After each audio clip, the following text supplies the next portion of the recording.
ಎಲ್ಲರಿಗೂ ನಮಸ್ಕಾರ. ನನ್ನ ಹೆಸರು Venkatesh Reddy.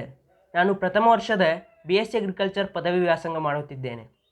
The technology is the only way for the advancement of the nation. ಹೌದು, ಯಾಕಂದರೆ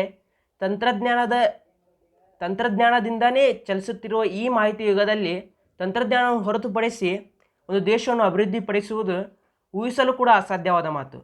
ಮಹಾತ್ಮ ಗಾಂಧೀಜಿಯವರು ಒಂದು ಮಾತನ್ನು ಹೇಳ್ತಾರೆ, ಏನಂದರೆ, I want to save time and labour, not for a fraction of mankind but for all ಅಂದು ಅವರು ಹೇಳಿದ ಮಾತನ್ನು ಇಂದು ತಂತ್ರಜ್ಞಾನ ಸಾಕಾರಗೊಳಿಸುತ್ತಿದೆ. ಹಾಗಾದರೆ ತಂತ್ರಜ್ಞಾನ ಯಾವ ಕ್ಷೇತ್ರಗಳಲ್ಲಿ ತನ್ನ ಕೊಡುಗೆ ನೀಡುತ್ತದೆ ಎಂದು ನೋಡೋದಾದರೆ, ಮೊದಲನೇದಾಗಿ ಅರ್ಥವ್ಯವಸ್ಥೆಯಲ್ಲಿ ಯಾವ ರೀತಿ ತಂತ್ರಜ್ಞಾನದಿಂದ ಸಹಾಯವಾಗುತ್ತಿದೆ ಎಂದು ಒಂದು ಚಿಕ್ಕ ಉದಾಹರಣೆ ಮೂಲಕ ಹೇಳಲು ಇಚ್ಛಿಸುತ್ತೇನೆ.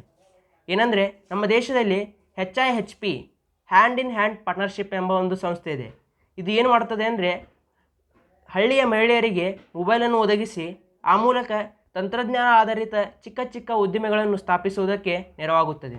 ಇದರಿಂದ ಏನಾಗುತ್ತದೆ ಎಂದು ನೀವು ಕೇಳಬಹುದು.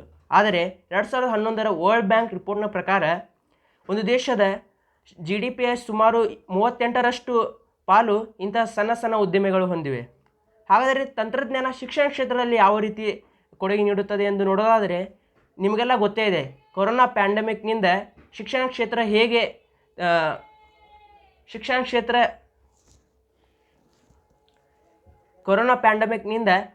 ಕ್ಷೇತ್ರಕ್ಕೆ ಎಷ್ಟು ಹಾನಿಯಾಗುತ್ತೆ ಎಂದು. ಆದರೂ ಕೂಡ ಆನ್ಲೈನ್ ಶಿಕ್ಷಣ ಮೂಲಕ ಪ್ರಾರಂಭದಲ್ಲಿ ಸ್ವಲ್ಪ ಏರುಪೇರು ಆದರೂ ಕೂಡ ಎಷ್ಟು ಸರಾಗವಾಗಿ ಮುಂದುವರಿಯಿತು. ಹಾಗೆ ಮೊದಲೆಲ್ಲ ಸ್ಪರ್ಧಾತ್ಮಕ ಪರೀಕ್ಷೆಗಳಿಗೆ ಲಕ್ಷ ಕೊಟ್ಟು ತರಬೇತಿಯನ್ನು ಪಡೆಯಬೇಕಾದ ಪ್ರಸಂಗವಿತ್ತು. ಆದರೆ ಇಂದು ಇಂಟರ್ನೆಟ್ ಸಹಾಯದಿಂದ ಅತ್ಯಂತ ಕಡಿಮೆ ದರದಲ್ಲಿ ಅಥವಾ ಉಚಿತವಾಗಿ ಉತ್ತಮ ಶಿಕ್ಷಣವನ್ನು ನಾವು ಪಡೆಯಬಹುದಾಗಿದೆ. ಹಾಗೂ ತಂತ್ರಜ್ಞಾನ ಅಗ್ರಿಕಲ್ಚರ್ ಅಂದರೆ ಕೃಷಿಯಲ್ಲಿ ಯಾವ ರೀತಿ ತನ್ನ ಕೊಡುಗೆ ನೀಡುತ್ತದೆ ಎಂದು ಒಂದು ಚಿಕ್ಕ ಉದಾಹರಣೆ ನೋಡೋದಾದರೆ, ಸಫಲ್ ಎಂಬ ಒಂದು ಸ್ಟಾರ್ಟಪ್ ಇದೆ. ಇದೇನು ಮಾಡ್ತದೆ ಅಂದರೆ, ಒಂದು AI ಪವರ್ಡ್ ಮಷೀನನ್ನು ನಮ್ಮ ಹೊಲದಲ್ಲಿ ಅಳವಡಿಸುತ್ತದೆ.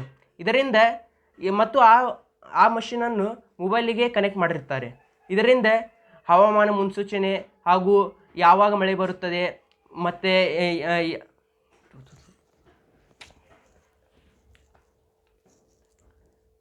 ಹಾಗಾದರೆ ತಂತ್ರಜ್ಞಾನ ಕೃಷಿಯಲ್ಲಿ ಯಾವ ರೀತಿ ಕೊಡುಗೆ ನೀಡುತ್ತದೆ ಎಂದು ಒಂದು ಚಿಕ್ಕ ಉದಾಹರಣೆ ನೋಡೋದಾದರೆ, ಸಫಲ್ ಎಂಬ ಒಂದು ಸ್ಟಾರ್ಟಪ್ ಇದೆ. ಇದೇನು ಮಾಡ್ತದೆ ಅಂದರೆ, ಒಂದು AI ಪವರ್ಡ್ ಮಷೀನನ್ನು ನಮ್ಮ ಹೊಲದಲ್ಲಿ ಅಳವಡಿಸುತ್ತಾರೆ ಮತ್ತು ಅದನ್ನು ಮೊಬೈಲಿಗೆ ಕನೆಕ್ಟ್ ಮಾಡಿರ್ತಾರೆ. ಇದರಿಂದ ಹವಾಮಾನ ಮುನ್ಸೂಚನೆ ಮತ್ತು ಮಣ್ಣಿನಲ್ಲಿ ಎಷ್ಟು ತೇವಾಂಶ ಇದೆ ಹಾಗೂ ಬೆಳೆಗಳಿಗೆ ಯಾವ ರೋಗ ಬರುತ್ತಿದೆ ಎಂದು ಮುನ್ಸೂಚನೆಯಾಗಿ ನಮ್ಮ ಮೊಬೈಲಿಗೆ ಎಲ್ಲ ಮಾಹಿತಿ ಮತ್ತು ಅದನ್ನು ಹೇಗೆ ನಿವಾರಿಸಬೇಕೆಂದು ಎಲ್ಲ ತಲುಪಿಸುತ್ತಾರೆ.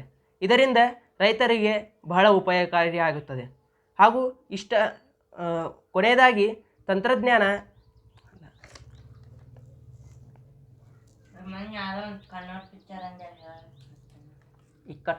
ನನ್ನ ಕಡೆ ಐತಿ ಕಡೆ ಆಮೇಲೆ ಹೇಳ್ತೇನೆ. ಆದ್ದರಿಂದ ಟೆಕ್ನಾಲಜಿ ದೇಶದ ಅಭಿವೃದ್ಧಿಯಲ್ಲಿ ಪ್ರಮುಖ ಪಾತ್ರ ವಹಿಸುತ್ತದೆ.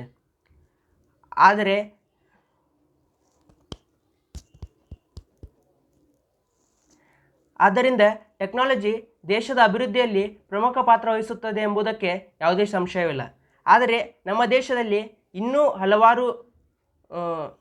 ಇನ್ನೂ ಬಹಳಷ್ಟು ಜನ ತಂತ್ರಜ್ಞಾನಕ್ಕೆ ಮತ್ತು ಅದರ ಪ್ರಯೋಜನಗಳಿಗೆ ಒಗ್ಗಿಕೊಳ್ಳಬೇಕಾಗಿದೆ. ಇದಕ್ಕೆ ಸ್ಪಷ್ಟ ಉದಾಹರಣೆ ಎಂದರೆ ಮುಂದುವರಿದ ರಾಷ್ಟ್ರಗಳಾದ USA, ಚೀನಾದಂಥ ರಾಷ್ಟ್ರಗಳು. ಏಕೆಂದರೆ ಅಲ್ಲಿ ತಂತ್ರಜ್ಞಾನವನ್ನು ಸರಿಯಾದ ರೀತಿಯಲ್ಲಿ ಬಳಸಿಕೊಂಡು ಅಷ್ಟು ಮುಂದುವರಿದಿವೆ. ಆದರೆ ನಮ್ಮ ದೇಶದಲ್ಲಿ ಈಗ ತಾನೇ ತಂತ್ರಜ್ಞಾನದ ಪ್ರಯೋಜನ ಬಗ್ಗೆ ಅರಿವು ಮೂಡುತ್ತಿರುವುದರಿಂದ ನಾವು ಕೂಡ ಆ ದಿಶೆಯಲ್ಲಿ ಮುಂದುವರಿತಿದ್ದೇವೆ ಎಂದು ಹೇಳುತ್ತಾ ನನ್ನ ವಾದವನ್ನು ಮುಗಿಸುತ್ತೇನೆ. ಧನ್ಯವಾದಗಳು.